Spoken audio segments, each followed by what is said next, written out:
दोस्तों इस वीडियो में हम लोग बात करने वाले हैं सूचना का अधिकार अधिनियम के अंतर्गत जो धारा 19 है, जिसमें अपील के बारे में बताया गया है कि अगर आपको आरटीआई के अंतर्गत जो आपने सूचना मांगी है वो नहीं मिलती है तो आप किसको और किस प्रकार से अपील करेंगे और कितने दिनों के अंतर्गत आपको अपील करनी होगी, जिसमें आप फर्स्ट अपील किसको करेंगे और सेकेंड अपील किसको करेंगे। इसी के संबंध में हम लोग इस वीडियो में जानने वाले हैं। सबसे पहले हम लोग वेयर एक्ट के माध्यम से समझते हैं और उसके बाद हम लोग जो इसके की पॉइंट्स हैं उनके माध्यम से समझेंगे।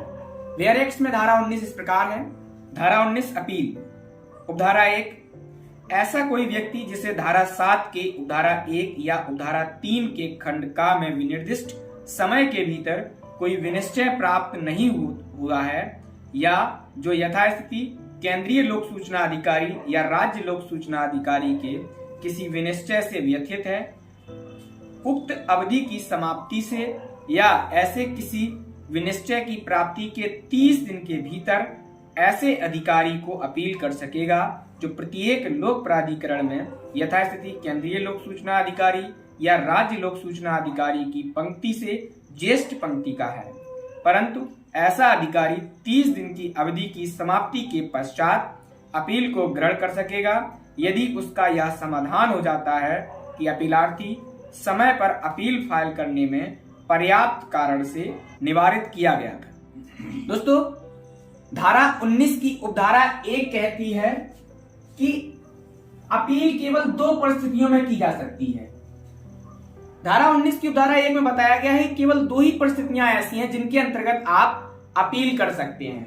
पहली परिस्थिति के अंतर्गत यदि धारा 7 की उपधारा 1 और उपधारा 3 का में निर्धारित समय के भीतर निर्णय प्राप्त नहीं हुआ है। जिस भी व्यक्ति ने आरटीआई के अंतर्गत जो सूचना मांगी है, अगर उसे धारा 7 की उपधारा 1 और उपधारा 3 के बिंदु का के अंतर्गत अगर सूचना नहीं मिली है तब वह अपील कर सकता है। और दूसरा बिंदु है कि यदि प्रार्थी फैसले से असंतुष्ट है, जिस भी लोक प्राधिकारी से उसने सूचना मांगी है और सूचना से असंतुष्ट है, तब भी वह अपील कर सकता है। अब इसी में कि अपील आप करेंगे किसको। मान लीजिए जब अपने लोक सूचना अधिकारी, जिसमें केंद्रीय लोक सूचना अधिकारी या राज्य लोक सूचना अधिकारी से सूचना मांगी और उसने वो निर्धारित समय के अंतर्गत सूचना नहीं दी, इसके बाद या सूचना दी भी तो आपने जो सूचना मांगी थी वो सूचना नहीं दी, कोई गलत सूचना दे दी, तब आप अपील करेंगे। तो किसको करेंगे? तब आप अपील उन सूचना अधिकारियों से ज्येष्ठ श्रेणी के सूचना अधिकारी को करेंगे जो उनमें वरिष्ठ होगा। इसी को प्रथम अपील कहा जाता है। तो प्रथम अपील के अंतर्गत जब आप सूचना अपील प्रथम अपील करेंगे तो प्रथम अपील की समयावधि के बारे में बात करें तो 30 दिन के अंतर्गत आपको वह अपील करनी होगी।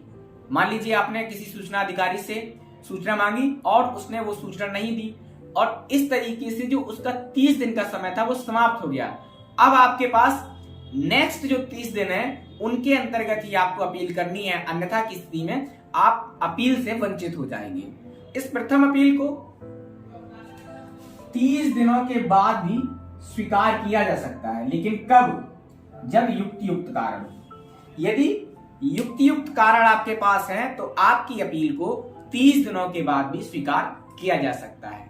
इसके बाद दोस्तों हम लोग चलते हैं धारा 19 की उपधारा 2 की तरफ। उपधारा 2 वेयर एक्ट में इस प्रकार है। जहां अपील धारा 11 के अधीन यथास्थिति किसी केंद्रीय लोक सूचना अधिकारी या किसी राज्य लोक सूचना अधिकारी द्वारा पर व्यक्ति की सूचना प्रकट करने के लिए किए गए किसी आदेश के विरुद्ध की जाती है, वहां यथास्थिति पर व्यक्ति द्वारा अपील उस आदेश की तारीख से 30 दिनों के भीतर की जाएगी।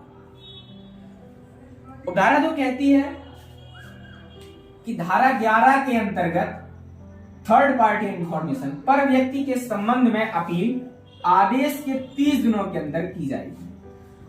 दोस्तों अगर आपने कोई ऐसी सूचना मांगी है आरटीआई के अंतर्गत जो थर्ड पार्टी से संबंधित है तो उसके अंतर्गत भी 30 दिनों का समय दिया गया है, जिसके अंतर्गत ही आपको अपील करनी हो। इसके बाद हम लोग चलते हैं धारा 19 की उपधारा 3 में। उपधारा 1 के अधीन विनिश्चय के विरुद्ध दूसरी अपील उस तारीख से जिसको विनिश्चय किया जाना चाहिए था या वास्तव में प्राप्त किया जाना चाहिए था 90 दिन के भीतर केंद्रीय सूचना आयोग या राज्य सूचना आयोग को होगी, परंतु यथास्थिति केंद्रीय सूचना आयोग या राज्य सूचना आयोग 90 दिन की अवधि के समाप्ति के पश्चात अपील को ग्रहण कर सकेगा यदि उसका यह समाधान हो जाता है कि लाभार्थी समय पर अपील फाइल करने से पर्याप्त कारण से निवारित हुआ था।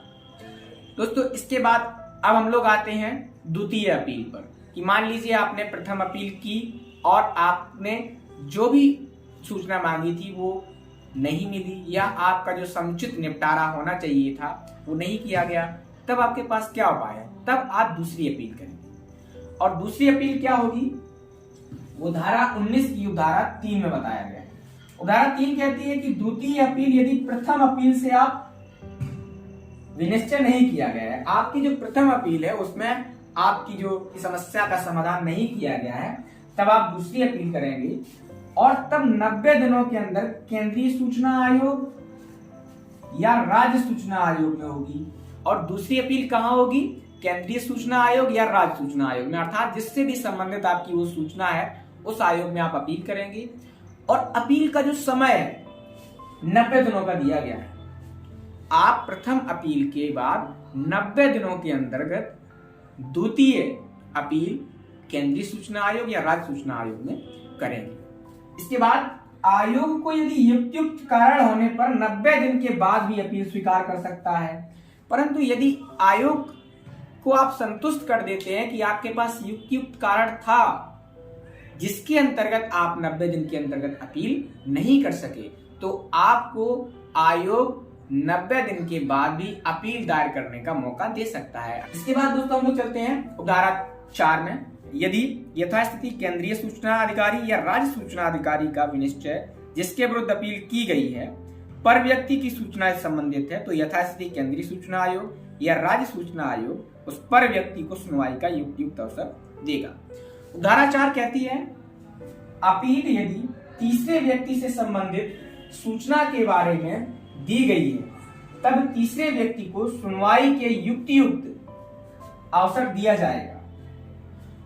दोस्तों, धारा 19 की उपधारा 4 कहती है कि यदि आपकी अपील थर्ड पार्टी से संबंधित है, पर व्यक्ति सूचना से संबंधित है, तब आयोग का यह कर्तव्य होगा कि वह तीसरे व्यक्ति को सुनवाई का युक्त समय दे। तो इसमें जो तीसरे व्यक्ति है उसकी पावर को बताया गया है कि उसको सुनवाई का युक्त अवसर देना आयोग का कर्तव्य होगा। तो इस प्रकार से तीसरे व्यक्ति का भी ख्याल रखा गया है। अब हम लोग चलते हैं धारा 5 में। अपील संबंधी किन्हीं कार्रवाइयों में यह साबित करने का भार कि अनुरोध को स्वीकार करना न्यायोचित था, यथास्थिति उस केंद्रीय लोक सूचना अधिकारी या राज्य लोक सूचना अधिकारी पर जिसने अनुरोध को अस्वीकार किया था। तो धारा 5 बहुत ही महत्वपूर्ण उपधारा है। धारा 5 कहती है कि अस्वीकृति का औचित्य सिद्ध करने का दायित्व संबंधित लोक सूचना प्राधिकारी पर होगा। दोस्तों, इसके अंतर्गत बताया गया है कि यदि किसी लोक सूचना प्राधिकारी ने आपकी सूचना नहीं दी है या सूचना देने से मना कर दिया है, तो यह साबित करने का भार कि यह सूचना क्यों नहीं देनी चाहिए थी उस व्यक्ति पर नहीं होगा जिसने सूचना मांगी है, उस अधिकारी पर होगा जिसने वो सूचना नहीं दी है, कि आपने यह सूचना किन कारणों से नहीं दी है। इसके बाद हम लोग चलते हैं धारा 6 में। धारा 6 धारा 1 या धारा 2 के अधीन किसी अपील का निपटारा लेखबद्ध किए जाने वाले कारणों से अपील की प्राप्ति के 30 दिन के भीतर या ऐसे विस्तारित अवधि के भीतर जो उसके फाइल किए जाने की तारीख से कुल 45 दिन से अधिक ना होगा किया जाएगा। इसमें दोस्तों अपील में लगने वाले समय के बारे में बताया गया है। धारा 19 की धारा 6 बताती है कि अपील का निपटारा 30 दिनों में या ज्यादा से ज्यादा 45 दिनों में किया जाएगा। धारा 6 कहती है कि आप जब अपील करेंगे तो अपील का निपटारा कम से कम 30 दिनों में करना ही होगा, और यदि डॉक्यूमेंट्स के इधर उधर हो जाने में जो समय लगेगा, जो फाइलों के रखरखाव में या उनके व्यवस्थीकरण में जो समय लगेगा, उसमें ज्यादा से ज्यादा 45 दिन का समय दिया गया है। अर्थात अपील का निपटारा किसी भी स्थिति में 45 दिन के अंतर्गत करना ही होगा, ये डेडलाइन है। इसके बाद हम लोग चलते हैं उपधारा 7 में। उपधारा 7 कहती है यथास्थिति केंद्रीय सूचना आयोग या राज्य सूचना आयोग का विनिश्चय अबाध्यकर होगा। उपधारा 7 में बताया गया है कि आयोगों का निर्णय बाध्यकर होगा, इसके खिलाफ अपील नहीं हो सकती। तो इस प्रकार से इस उपधारा के अंतर्गत आयोग को सर्वोच्च रखा गया है। आयोग के द्वारा दिया गया निर्णय दोनों पर जो अपील करेगा और जो उस अपील के अंतर्गत दोषी पाया जाएगा पर लागू होगा और उन पर बाध्यकर होगा।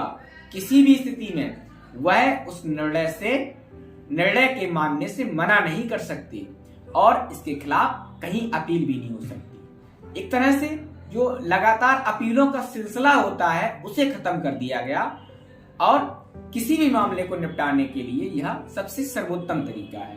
तो इस प्रकार से सूचना आयोग, जिनमें केंद्रीय सूचना आयोग या राज्य सूचना आयोग हैं, उनको ऊंचा रखा गया है और उनका निर्णय सर्वमान्य होगा, उनका निर्णय अंतिम होगा। अब हम लोग चलते हैं उपधारा 8। उपधारा 8 अपने विनिश्चय में यथास्थिति केंद्रीय सूचना आयोग या राज्य सूचना आयोग को निम्नलिखित शक्ति है। दोस्तों, जो कार्यों का विनिश्चय होगा उनके अंतर्गत केंद्रीय सूचना आयोग या राज्य सूचना आयोग को आगे जो हम बताने वाले हैं वो शक्तियां दी गई हैं, जिसमें बिंदु का इस प्रकार है। लोक प्राधिकारी से ऐसे उपाय करने की अपेक्षा करना जो इस अधिनियम के उपबंधों का अनुपालन सुनिश्चित करने के लिए आवश्यक है, जिनके अंतर्गत निम्नलिखित हैं का सूचना तक पहुंच उपलब्ध कराना यदि विशिष्ट रूप से ऐसा अनुरोध किया गया हो। यदि किसी सूचना तक पहुंच के लिए विशेष रूप से अनुरोध किया गया हो तो उस अनुरोध को स्वीकार किया जा सकता है। ये एक शक्ति दी गई है आयोग को। और यथास्थिति केंद्रीय लोक सूचना अधिकारी या राज्य लोक सूचना अधिकारी को नियुक्त करना। जो केंद्रीय लोक सूचना अधिकारी और राज्य लोक सूचना अधिकारी हैं उनकी नियुक्ति करना, ये शक्ति है आयोग की। तीसरा, कतिपय सूचना या सूचना के प्रवर्गों को प्रकाशित करना। कुछ सूचनाएं जिनका प्रकाशन करना, अभिलेखों के अनुरक्षण, प्रबंधन और विनाश से संबंधित अपनी पद्धतियों में आवश्यक परिवर्तन करना और किसी भी दस्तावेज या किसी भी अभिलेख के अनुरक्षण में, उसके प्रबंधन में या उसके विनाश के संबंध में जो भी नियम, विनियम और परिनियम बनाए जाएंगे वो शक्ति आयोग के पास होगी कि वह कब उन दस्तावेजों को रखना चाहता है, कब खत्म करना चाहता है या कब देना चाहता है। अपने अधिकारियों के लिए सूचना के अधिकार के संबंध में प्रशिक्षण के उपबंध को बढ़ाना और जो भी व्यक्ति सूचना का अधिकार अधिनियम के अंतर्गत नियुक्त किए गए हैं उनके प्रशिक्षण के संबंध में सूचना आयोगों के पास शक्ति और अधिकार होगा कि वो किस प्रकार से इनके प्रशिक्षण को आगे बढ़ाएंगे, प्रशिक्षण को नवीनतम रूप देंगे या कौन कौन से परिवर्तन कर सकते हैं। इसके बाद धारा 4 की उपधारा 1 के खंड खा के अनुसरण में अपनी एक वार्षिक रिपोर्ट उपलब्ध कराना। दोस्तों, इसके साथ साथ आयोग के पास यह अधिकार और शक्ति है कि वह एक वार्षिक रिपोर्ट तैयार करेगी आरटीआई के अंतर्गत और उसको प्रकाशित करवाएगी। और इसके साथ साथ बिंदु खा कहता है, बिंदु खा लोक प्राधिकारी से शिकायतकर्ता को उसके द्वारा सहन की गई हानि या अन्य नुकसान के लिए प्रतिपूर्ति करने की अपेक्षा करना। दोस्तों, यदि किसी व्यक्ति को जिसने आरटीआई के अंतर्गत सूचना मांगी है, किसी लोक प्राधिकारी से जो हानि हुई है उसको वहन करने का भार उस लोक सूचना प्राधिकारी पर होगा कि नहीं होगा, यह निर्णय करने का भार भी आयोगों के पास होगा। आयोग उस शिकायतकर्ता की क्षतिपूर्ति के लिए आदेश दे सकता है कि लोक प्राधिकारी उसकी क्षतिपूर्ति करे। इसके बाद बिंदु गा, इस अधिनियम के अधीन उपबंधित शास्तियों में कोई शास्ति अधिरोपित करना। इसके बाद बिंदु गा कहता है कि इस अधिनियम के अंतर्गत जितनी भी शास्तियां दी गई हैं, जितने भी दंड का वर्णन किया गया है, कौन सा दंड अधिरोपित करना चाहिए, लगाना चाहिए, वो अधिकार भी आयोग के पास होगा। बिंदु घा कहता है आवेदन को नामंजूर करना और यदि कोई अपील की गई है और उस अपील को या उस आवेदन को मंजूर करना है या नामंजूर करना है, यह शक्ति भी आयोग के पास होगी। अब हम लोग आते हैं उपधारा 9। उपधारा 9 इस प्रकार है, यथास्थिति केंद्रीय सूचना आयोग या राज्य सूचना आयोग शिकायतकर्ता और लोक प्राधिकारी को अपने विनिश्चय की जिसके अंतर्गत अपील का कोई अधिकार भी है सूचना देगा। केंद्रीय सूचना आयोग या राज्य सूचना आयोग शिकायतकर्ता या अपने निर्णय जिसके अंतर्गत अपील का भी कोई अधिकार है की सूचना देगा कि आप इसकी कैसे अपील करेंगे या जो निर्णय दिया गया है आप इसका किस प्रकार से पालन करेंगे। ये धारा 19 की उपधारा 9 बताती है। अब हम लोग चलते हैं धारा 19 की उपधारा 10 में। उपधारा 10 यथास्थिति केंद्रीय सूचना आयोग या राज्य सूचना आयोग अपील का विनिश्चय ऐसी प्रक्रिया के अनुसार करेगा जो विहित की जाए। उपधारा 10 जो भी अपील की गई है उसका निस्तारण किस प्रकार से किया जाएगा इसके बारे में बताती है और कहती है कि उस अपील का निस्तारण इस प्रकार से किया जाएगा जिस प्रकार से आयोग उचित समझता है। तो इस प्रकार से दोस्तों हम लोगों ने धारा 19 के अंतर्गत जो अपील है जिसके अंतर्गत 10 उपधाराएं हैं उनको जान लिया है। और अगर इस धारा के संबंध में आपका कोई भी प्रश्न हो तो आप कमेंट बॉक्स में पूछ सकते हैं। मिलते हैं दोस्तों अगले वीडियो में, तब तक के लिए अपना ख्याल रखें। जय हिंद।